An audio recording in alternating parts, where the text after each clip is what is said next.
लोकसभा चुनाव के तीसरे चरण के मतदान के लिए तैयारियां पूरी हो चुकी हैं। 7 मई को होने वाले तीसरे चरण के मतदान के लिए मतदान दल अपने मतदान केंद्रों पर पहुंच गए हैं। सुबह से ही मतदान दलों और अधिकारियों की भीड़ मतदान सामग्री के लिए जुटी हुई थी। वहीं मध्य प्रदेश और छत्तीसगढ़ में भी मतदान दल तीसरे चरण के चुनाव के लिए तैयार हैं। जहां मध्य प्रदेश के राजगढ़ में चुनाव कराने के लिए मतदान दल पूरी तरह से तैयार नजर आ रहा है।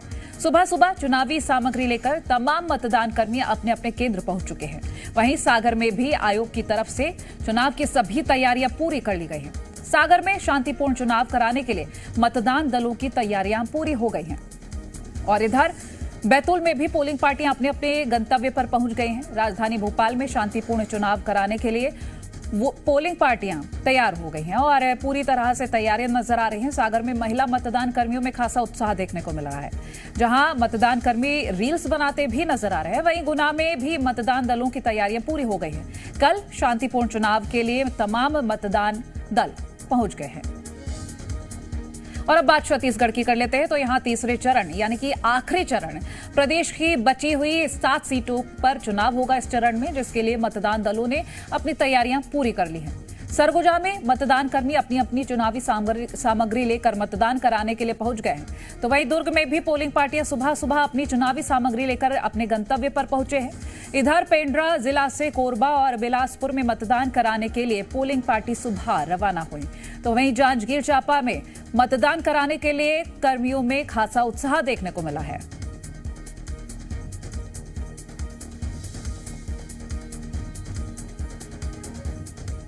तो वहीं प्रदेश चुनाव आयोग ने भी छत्तीसगढ़ में आखिरी चरण के मतदान की तैयारियों को लेकर जानकारी दी है। आपको तमाम तस्वीरें दिखाएंगे। सुरक्षा बलों की तैनाती की गई है राज्य में और लगभग 60,000 से ज़्यादा जो है डिस्ट्रिक्ट पुलिस फोर्स और डीआरजीज की भी डिप्लॉयमेंट हुई है। तो ये काफ़ी पर्याप्त सुरक्षा बल रहेगा।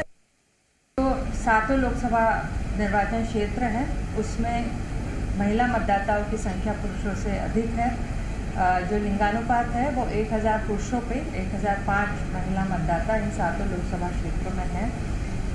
18 से 19 आयु वर्ग के कुल 3,98,416 मतदाता है और 20 से 29 आयु वर्ग के 31,92,602 मतदाता है।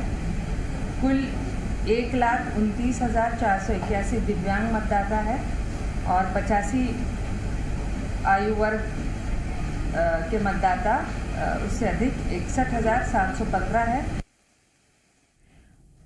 तो हर जगह तैयारियां पूरी हो गई। तस्वीरें हम आपसे साझा करेंगे, हमारे सहयोगी तमाम जुड़ रहे हैं। प्रेरणा मिश्रा भोपाल से जुड़ गई हैं, आकाश द्विवेदी राजगढ़ से, रुपेश गुप्ता रायपुर से हमारे साथ जुड़ गए हैं। पहले प्रेरणा के पास चल लेते हैं। प्रेरणा, पोलिंग पार्टियां रवाना कर दी गई हैं, तैयारियां लगभग पूरी नजर आ रही हैं, क्या कुछ और जानकारी मिल पाएगी? बिल्कुल, मैं सबसे पहले आपको राजधानी भोपाल की तस्वीरें दिखा देती हूँ कोमल। और ये तस्वीरें आप देखिए, यहाँ पर महिला मतदान कर्मी तैयारियों में अभी भी जुटे हुए हैं। कल सुबह 7 बजे से मतदान होगा। मैं बातचीत करने की कोशिश भी करूंगी कि महिला मतदान कर्मियों में कितना उत्साह कल के लिए नजर आ रहा है। उधर देखिएगा, ये और भी मतदान कर्मी है। कितना उत्साह कल के लिए, क्या तैयारियां अभी से कर रहे हो? उत्साह 200% है। अच्छा, आपसे ही बातचीत करूंगी। आप बताइएगा, आप महिलाओं को मतदान कराने की आपके ऊपर जिम्मेदारी है, कैसे देख रही हैं उससे? सभी को करना चाहिए मतदान जी, सबको मतदान करना चाहिए। बिल्कुल। अच्छा, कब से आए हो आप लोग यहाँ पे? हम लोग आए हैं 10:30 11 बजे से। 11 बजे से आए हो आप लोग। अच्छा, और भी बातचीत करूंगी। आप बताइएगा, आप सीनियर लग रहे हो यहाँ पे और सीनियर तो अच्छा, यहाँ पे क्या तैयारियां अभी और करना बाकी है? लगभग पूरी तैयारी हो चुकी है। कल सुबह क्या प्रक्रिया रहेगी आप लोगों की? कल सुबह मॉक पोल करवाना है 5:30 बजे से। अच्छा, ये पिंक बूथ है, पूरी जिम्मेदारी आप लोग निभाएंगे और मतदान करने जाएंगी वही महिलाएं? हाँ, महिलाएं पुरुष दोनों भी आ सकती हैं। अच्छा, क्या संदेश आप देश को देना चाहोगे? हम देश को यही संदेश देना चाहते हैं कि सभी अपने मत का प्रयोग करें, सभी वोट डालें और एक अच्छे नेता का चुनाव करें। निश्चित रूप से। तो कोमल, एक अच्छे नेता का चुनाव करना और एक बड़ी जिम्मेदारी है। कल भोपाल वासी कल मतदान करेंगे। तीसरे चरण का मतदान सुबह 7 बजे से शुरू होगा। निश्चित तौर पर, और मतदान कर्मी काफी उत्साहित भी लग रहे हैं और काम में काफी ज्यादा बिजी भी लग रहे हैं। मैं लौटूंगी आकाश, आपके पास आना चाहूंगी, आपसे तस्वीरें जानूंगी, क्या तैयारियां हैं, कैसा उत्साह नजर आ रहा है मतदान कर्मियों में?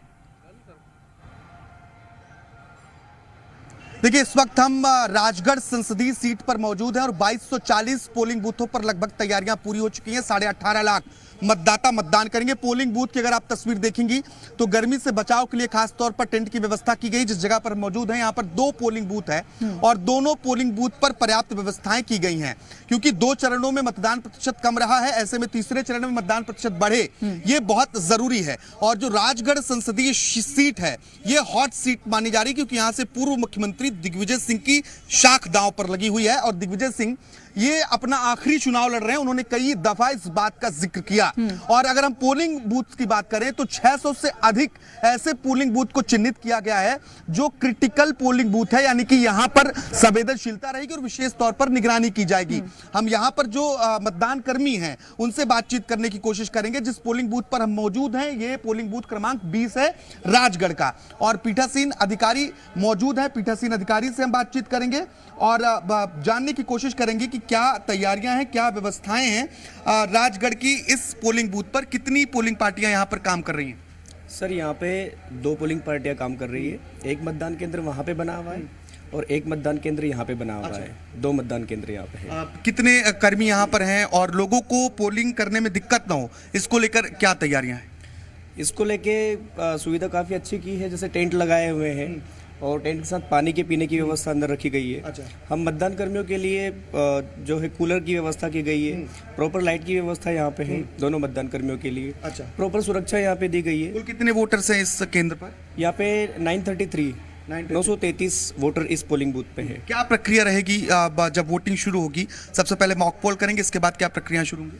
हाँ, सबसे पहले जैसे ही एजेंट्स आएंगे उनके सामने हम मॉक पोल करेंगे। 5:30 बजे मॉक पोल स्टार्ट हो जाएगा और मॉक पोल के जस्ट बाद फिर हम रियल मतदान जो है प्रक्रिया, वो रियल मतदान की प्रक्रिया प्रारंभ कर देंगे। अच्छा। हाँ, 5:30 बजे मॉक पोल होगा और मॉक पोल के बाद जो वोटिंग की प्रक्रिया है वो वोटिंग की प्रक्रिया शुरू हो जाएगी। खासतौर पर गर्मी से बचाव हो और अगर लोगों को प्यास लगती है तो उसके लिए पर्याप्त पानी की व्यवस्था भी पोलिंग बूथ्स पर की गई है। इसके साथ साथ ही टेंट भी लगाया गया है ताकि लोग गर्मी से बचे रहें, क्योंकि इस समय मध्य प्रदेश के कई शहरों में 40 डिग्री के आसपास जो तापमान है वो तापमान दर्ज किया जा रहा है और बढ़ते हुए तापमान की वजह से भी वोटिंग परसेंटेज में गिरावट एक बड़ी वजह मानी जाती रही है। तो राजगढ़ की जो तस्वीर है वो 2240 पोलिंग बूथ पर तैयारियां लगभग पूरी हैं और कल सुबह का इंतजार है। 5:30 बजे सभी पार्टियों के जो पोलिंग एजेंट्स हैं, पोलिंग एजेंट्स के सामने मॉक पोल और मॉक पोल के बाद फिर वोटिंग की प्रक्रिया शुरू होगी। निश्चित तौर पर। और देखिए, आपने ये बात तो सही कही कि टेम्परेचर जो बढ़ रहा है वो एक बड़ी वजह भी मानी जा रही है कि लोग अपने घरों से बाहर नहीं निकलना चाह रहे हैं। लौटूंगी, रुपेश हमारे साथ एसोसिएट एडिटर जुड़े हुए हैं। रुपेश, आखिरी चरण का मतदान और काफी उत्साह बताया जा रहा है मतदान कर्मियों में। जब पोलिंग पार्टियां जब रवाना की गई तो ऐसे में बताया जा रहा है उत्साहित हैं तमाम मतदान कर्मी, लेकिन अभी जो तैयारियां हैं उनके बारे में मैं अपडेट आपसे लूंगी। देखिए, जो पोलिंग पार्टियां हैं वो रवाना हो चुकी हैं। करीब 16,000 के आसपास पोलिंग बूथ बनाए गए हैं, जिसमें से 3,500 जो पोलिंग बूथ है वो पूरी तरह से महिलाओं के जिम्मे हैं। इसके अलावा बड़ी संख्या में 200 से ज्यादा जो फोर्सेस की कंपनियां हैं वो लगाई गई हैं ताकि मतदान सुचारू रूप से संपन्न हो। 1,000 से ज्यादा सेंसिटिव पोलिंग बूथ्स हैं। लेकिन इन सब के अलावा भी है कि तैयारियों को लेकर के काफी कवायद की गई है, काफी एक्सरसाइज की गई है और लगातार कैंपेन चलाया गया कि ज्यादा से ज्यादा वोटिंग हो। सुबह 7 बजे से लेकर के शाम को 6 बजे तक वोटिंग होनी है। एक और महत्वपूर्ण चीज ये है कि जो दोनों ही पार्टियां हैं वो भी कोशिश कर रही है कि उनके पक्ष में वोटर निकलें, उनके लिए ज्यादा से ज्यादा मतदान करें। चूंकि शहरी इलाकों में कम वोट होते हैं, लिहाजा वहां पे चुनौती बड़ी है और धूप का जो कोहराम मचा हुआ है वो वोटिंग को कहीं ना गिरा दे, ये चिंता सबको, प्रशासन से लेकर के दोनों ही पॉलिटिकल पार्टी को है। क्योंकि जो तापमान है वो करीब 45 के आसपास पहुंच जा रहा है और तेज लू चल रही है, तो इस वजह से मतदान का प्रतिशत गिर सकता है। 7 सीटों पर इलेक्शन है। कांग्रेस और भारतीय जनता पार्टी के बीच में टक्कर है और कई ऐसी सीटें हैं जो बेहद हाई प्रोफाइल हैं, जहां पे बीजेपी और कांग्रेस के दिग्गज नेता चुनाव लड़ रहे हैं। तो काफी दिलचस्प मुकाबला होने वाला है और इसी के मद्देनजर जो चुनाव का लोकतंत्र है उसको कराने के लिए जो तमाम पार्टियां हैं, जो तमाम लोग इस मतदान में जुड़े हुए हैं, वो लोग पूरी कोशिश कर रहे हैं कि ज्यादा से ज्यादा सफल हो लोकतंत्र का ये पर्व। बिल्कुल, बहुत शुक्रिया रुपेश, आकाश और प्रेरणा हमारे साथ जुड़ने के लिए और ये तथ्य इतनी बारीकी से समझाने के लिए।